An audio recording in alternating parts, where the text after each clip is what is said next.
Good morning children, welcome to E classes.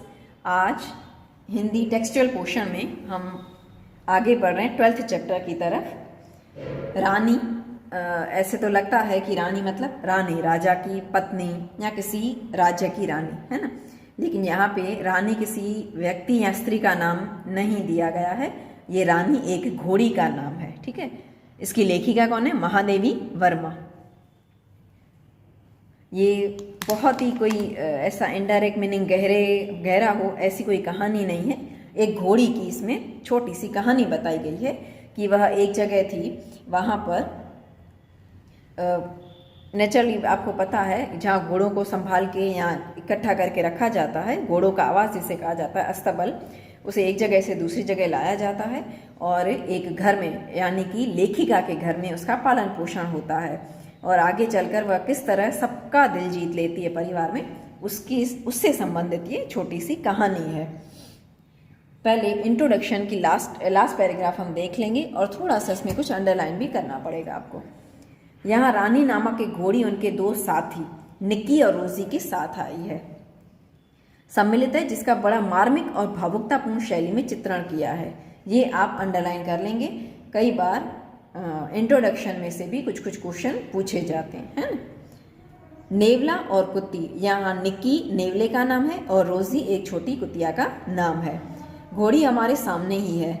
पशु पक्षी निर्दोष भोले ऐसे प्राणियों के प्रति महादेवी का स्नेह और प्रेम छलकता नजर आता है। अर्थात उन्होंने घोड़ी पाली थी, उससे पहले नेवला, कुत्ता या छोटे छोटे पंछी भी उन्होंने बहुत पाले थे। अब लास्ट में उनकी इच्छा होती है कि मैं एक क्या पालूं? घोड़ा पालूं। तो उनके घर पे उनके पिताजी क्या लेके आते हैं? घोड़ी, जिसका नाम क्या रखा गया था? रानी। रियासत के होने के कारण, रियासत गुलामी होने के कारण इंदौर में शानदार घोड़ों और सवारों का आधिक्य था। आधिक्य मतलब अधिकतर।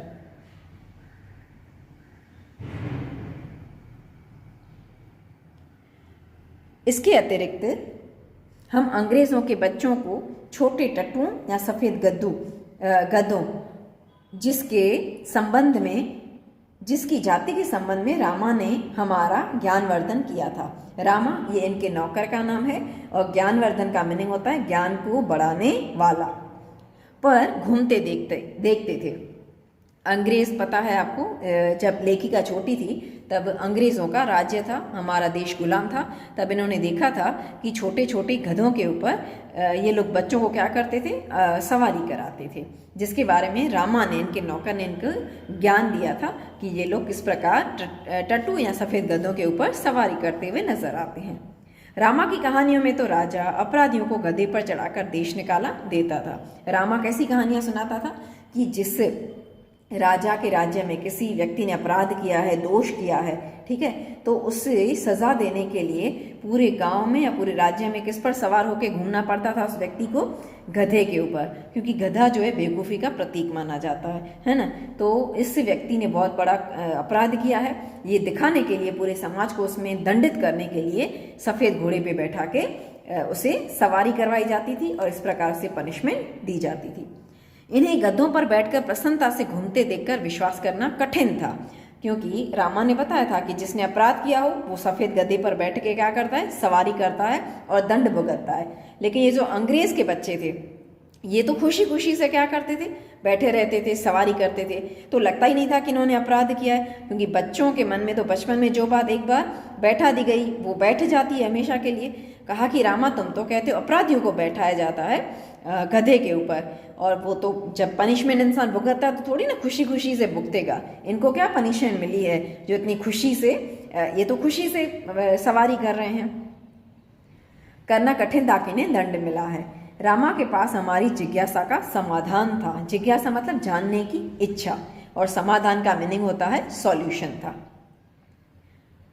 इन्हें विलायत में गधे पर बैठने का दंड देकर भारत भेजा गया है। विलायत मतलब विदेश में, विलायत में गधे पर बैठने का दंड देकर भारत भेजा गया, क्योंकि वहाँ यह वाहन नहीं है। अब विदेशों में ये गधा पाया नहीं जाता, है ना। तो उन लोगों को बहुत ही अजीब लगता है कि ये किस प्रकार का प्राणी है और हमें इसके ऊपर बैठ के क्या करनी है? सवारी करनी है। तो विलायत में मतलब विदेश में। अब जो अंग्रेज के बच्चे वहाँ से आए थे विदेश से, उनके मन में जिज्ञासा थी कि हमें इसके ऊपर बैठ के क्या करनी है, सवारी करनी है। एक दिन हम तीनों ने बाबूजी को मौखिक स्मृति पत्र, मौखिक मतलब ओरल, स्मृति पत्र मतलब याद दिलाने वाला पत्र दिया कि हमारे पास छोटा घोड़ा न रहना अन्याय की बात है। कहा कि हमारे पास भी क्या होना चाहिए, छोटा घोड़ा। यदि अन्य बच्चों को घोड़े पर बैठने का अधिकार है तो हमें भी वह अधिकार मिलना चाहिए कि दूसरे जो बच्चे हैं बड़े बड़े अमीरों के, उनके पास घोड़ा है तो हमारे पास क्यों नहीं है। यदि अन्य बच्चों को घोड़े पर बैठने का अधिकार है तो हमें भी मिलना चाहिए। बाबूजी ने हंसते हुए पूछा, सफ़ेद टट्टू पर बैठोगे? कहा सफ़ेद टट्टू पे मतलब सफ़ेद घोड़े पे बैठोगे, सफ़ेद गधे पे बैठोगे? तुम कहो कि 60 ठेल मठाल के उपरांत, ठेल मठाल मतलब बातचीत चलती रही कौन बैठेगा, के उपरांत मैंने अगुआ होकर, अगुआ का मीनिंग होता है आगे होकर, मैंने मतलब लेखिका ने गंभीर मुद्रा में उत्तर दिया। गंभीर का मीनिंग होता है बहुत ही सीरियस होकर कहा, सफ़ेद टट्टू तो गधा होता है जिस पे बैठ के क्या दी जाती है, व्यक्ति को सजा दी जाती है। हमें सफ़ेद टट्टू अर्थात गधा नहीं चाहिए, हमें तो क्या चाहिए, एक घोड़ा चाहिए। पता नहीं हमारे ज्ञान के वजस्त्र स्रोत, वजस्त्र मतलब बहुत ही कठोर, स्रोत मतलब रिसोर्स। अब मान लीजिए नदी है, वो नदी क्या प्राप्त करने का हमारे लिए रिसोर्स बन गई, पानी प्राप्त करने का, है ना। उसी प्रकार बच्चों को भी किसी चीज़ के प्रति जिज्ञासाएं, जानने की इच्छा होती थी ना, ज्ञान प्राप्त करना हो, क्वेश्चन का आंसर चाहिए, तो उनके जो जहाँ से उनको स्रोत, उनके ज्ञान का स्रोत था वो कौन था, रामा, जिससे वो सब अपने क्वेश्चन सॉल्व करवाते थे। यहाँ सारे के सारे सवाल उनसे पूछ के मन में तसल्ली होती थी इन लोगों को। रामा को बाबूजी ने डांटा है नहीं, परंतु कुछ दिन के बाद हमने देखा एक छोटा सा चॉकलेटी रंग का, चॉकलेटी मतलब डार्क ब्राउन कलर का, है ना, रंग का टट्टू आंगन के पीछे पश्चिम वाले बरामदे में बांधा गया है। क्या नाम है उसका, चॉकलेटी रंग का टट्टू है, आंगन के पश्चिम वाले बरामदे में, पश्चिम मतलब वेस्ट साइड बरामदे में बांधा गया है। अब बरामदे का मीनिंग देखो क्या होता है। कई बार अगर आपने पुराने समय में गांव के ऐसे मकान देखे हों कि लंबे लंबे कंटिन्यूशन में रूम बने हुए होते हैं। अब रूम के बाहर जो जगह बनाई गई होती है वहाँ पे औरतें अपना काम करती रहती हैं। कई बार झूला भी बांधा गया होता है ना, अन्न साफ करती हैं, उसे क्या कहा जाता है, बरामदा कहा जाता है। बरामदे में बांधा गया है। बरामदा तो घोड़े बांधने के लिए बनाया ही नहीं गया था, अतः बाहर से टट्टू को लाने के लिए दीवार में क्या नया लगाया गया, दरवाज़ा लगाया गया कि घोड़ा बहुत ही लंबा है तो वहाँ से बाहर से डायरेक्ट घोड़ा आ जाए अंदर, इसके लिए क्या लगाया गया, दरवाज़ा। और उनकी मालिश तथा खाने पीने घूमने आदि की उसकी देखरेख के लिए छुट्टन नाम का कौन रखा गया, नौकर रखा गया था कि ये उसकी देखभाल करेगा। अब तो हम उस छोटे टट्टू से बहुत ही प्रभावित भी हुए। प्रभावित मतलब इम्प्रेस तो हो गए, लेकिन आतंकित भी हो गए। आतंकित मतलब गुस्से हो गए। देखो क्यों गुस्से हो गए।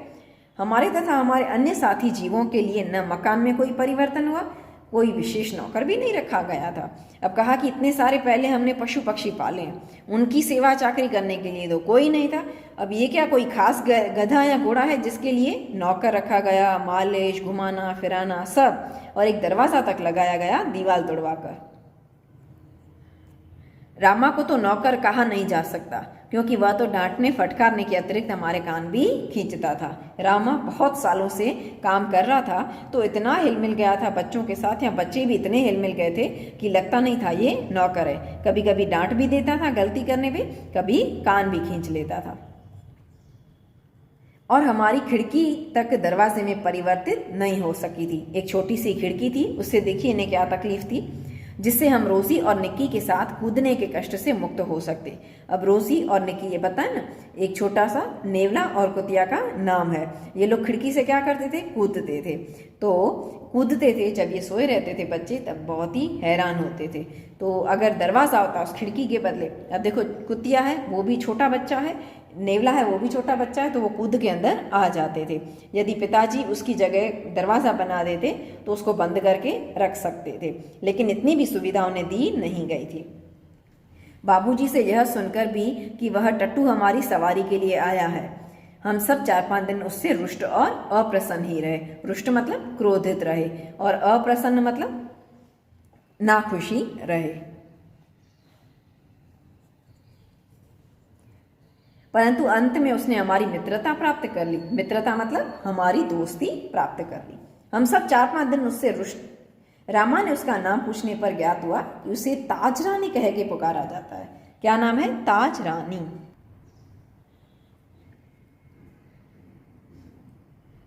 ताजमहल का चित्र हमने देखा था और रामा और कालू को माँ की सभी कहानियों में रानी के सुख दुख की गाथा सुनते सुनते हम उसके प्रति बड़े सहृदय हो गए थे। ताज रानी, ये पता है आपको, आगरा में ताजमहल आया हुआ है, उसी के आसपास जो अस्तबल बना हुआ था वहाँ से ये लाई गई थी। तो उसमें इसका नाम क्या रखा गया था? ताज रानी। बहुत ही सुंदर घोड़ी थी ये। जब रामा कहानियाँ सुनाता था तब पता पड़ा कि इसके प्रति बहुत ही सदैव मतलब दयालु हो गए, क्योंकि वहाँ पर अस्तबल में इसके ऊपर बहुत ही अत्याचार किए गए थे। ताजमहल जैसे भवन की रानी होने पर भी, भवन मतलब मकान की रानी होने पर भी, वहाँ से कहानी की रानी की तरह निकाल दी गई। कहानी की रानी होना मतलब इमेजिनेशन कहानी हो और उसमें से जैसे एक झटके में ही रानी को क्या कर दिया गया हो? निकाल दिया गया हो। यह कल्पना करते ही हमारी सारी ईर्ष्या और सारा रोष, ईर्ष्या मतलब जेलेसी होना, सारी ईर्ष्या और रोष मतलब गुस्सा, करुणा से पिघल गया। करुणा मतलब दया में पिघल गया कि अब हमें इसके प्रति कोई गुस्सा या ईर्ष्या की भावना नहीं रखनी है, क्योंकि जहाँ से इसे लाया गया है वहाँ पर इसको बहुत ही अत्याचार किए गए और काम निपटते ही इसे क्या कर दिया गया? निकाल दिया गया अस्तबल से। हम उसे और अधिक आराम देने के उपाय सोचने लगे। उपाय मतलब सॉल्यूशन ढूंढने लगे कि इसे ज़्यादा से ज़्यादा किस तरह काम करवाया जाए। कुछ ऐसे लोग होते हैं जो पशुओं को चारा खिलाते नहीं हैं और पूरा दिन उनसे क्या लेते रहते हैं? काम लेते रहते हैं। तो ऐसा पशु जल्दी से जल्दी क्या हो जाता है? कमज़ोर हो जाता है ना। और मालिक घास चारा खिलाता नहीं है तो ये एक प्रकार का उसके ऊपर क्या है? अत्याचार है। वह इतनी सुंदर थी कि अब तक उसकी छवि आंखों में वसी जैसी थी। वसी मतलब वैसी की वैसी ही थी। थोड़ी प्रिंटिंग में मिस्टेक है, आप यहाँ इसमें करेक्शन कर देंगे। वह इतनी सुंदर थी कि उसकी छवि मतलब उसका चेहरा आंखों में एक बार बस गया तो वैसा का वैसा रह गया मन में। हल्का चॉकलेटी चमकदार रंग जिस पर दृष्टि फिसल जाती थी। कैसा रंग था उसका? हल्का चॉकलेटी। खड़े छोटे कानों के बीच में माथे पर झूलता अयाल का गुच्छा। अयाल मतलब लगाम। आपको पता है घोड़े के गले में एक रस्सी बांधी जाती है जिसे क्या कहा जाता है? लगाम। कि घुड़सवार जो हॉर्स राइडर होता है वो उसे पकड़कर क्या करता है? घुड़सवारी करता है ना। जब भी रोकना हो घोड़े को तो उसे खींच लिया जाता है। बड़ी काली स्वच्छ और पारदर्शी जैसी आंखें थी। पारदर्शी मतलब ट्रांसपेरेंट। लाल नथुने मतलब नाक, जिन्हें फुला फुला कर चारों ओर की गंध लेती रहती थी। गंध मतलब सुगंध लेती थी। बड़े बड़े उसके कान थे, नाक था। उजले दांत, उजले मतलब चमकीले और लाल जीभ की झलक देते हुए। जीभ का कलर कैसा है? लाल। झलक देते हुए गुलाबी ओंठों वाला। ओंठों का रंग कैसा है? गुलाबी। लंबा मुंह जो लोहा चबाते रहने पर भी शत विक्षत नहीं होता था। शत विक्षत मतलब नुकसान नहीं होता था। ऊंचाई के अनुपात मतलब की तुलना में, ऊंचाई की तुलना में पीठ की चौड़ाई अधिक है। कि इंसान ज़्यादा ऊंचा होता है या उसकी हाइट ज़्यादा होती है तो चौड़ाई उसकी कम होती है। लेकिन यहाँ पे क्या था? इसकी जितनी ऊंचाई थी ना उसकी कंपेयर में पीठ की चौड़ाई क्या थी? ज़्यादा थी। सुडौल मतलब बहुत ही अच्छे से व्यवस्थित, मजबूत कह सकते हैं। पैर और सघन पूंछ। सघन मतलब लंबी पूंछ जो मक्खियां उड़ाने के काम में मोरछल के समान, मोरछल मतलब मोर पंख के समान उठती गिरती रहती थी। आपको पता है पशुओं के शरीर पर कई प्रकार के कीड़े आके बैठते हैं तो मक्खियाँ क्या करती हैं? उन्हें खाने का काम करती हैं। तो जैसे कोई मक्खी आके बैठती है तो ये जो पूंछ है, इसकी लंबी सी घोड़ी की पूंछ थी, वो मक्खियों को मतलब हटाने का काम करती थी। जब वो पूंछ को ऊपर करती थी तो ऐसे लगता था कि जैसे मोर ने अपने पंख फैला दिए हों। उस समय यह सब समझने की बुद्धि ही कहाँ थी, परंतु उतने दीर्घकाल के उपरांत भी स्मृति पट पर वे रेखाएं ऐसे उभर आती हैं। दीर्घकाल मतलब लंबे समय के बाद। स्मृति पट मतलब यादें, पुरानी यादें। रेखा ऐसे उभर आती हैं जैसे किसी अदृश्य स्याही से, अदृश्य जिसे हमने देखा न हो, स्याही मतलब इंक।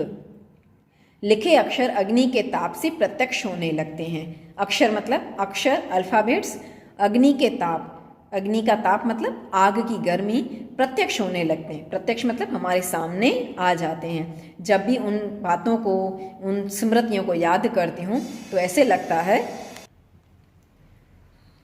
लगता है जैसे कोई आग जलाई गई है और उसकी अग्नि से, उसके ताप से वो सारी की सारी जो यादें हैं उनको गर्मी मिल चुकी है और मेरे सामने वो सारे के सारे स्मृति पट पर सारी की सारी कल्पना या उसकी छवि हमारे सामने आ जाती है ना। कोई बहुत पुरानी बात हो और हमें बरसों के बाद कोई ऐसी घटना घट जाती है तो सारे के सारे चित्र, वो पिक्चर्स, वो छवियाँ हमारे सामने उभर आती हैं, जैसे हमारे सामने वो घटना घट रही होती है।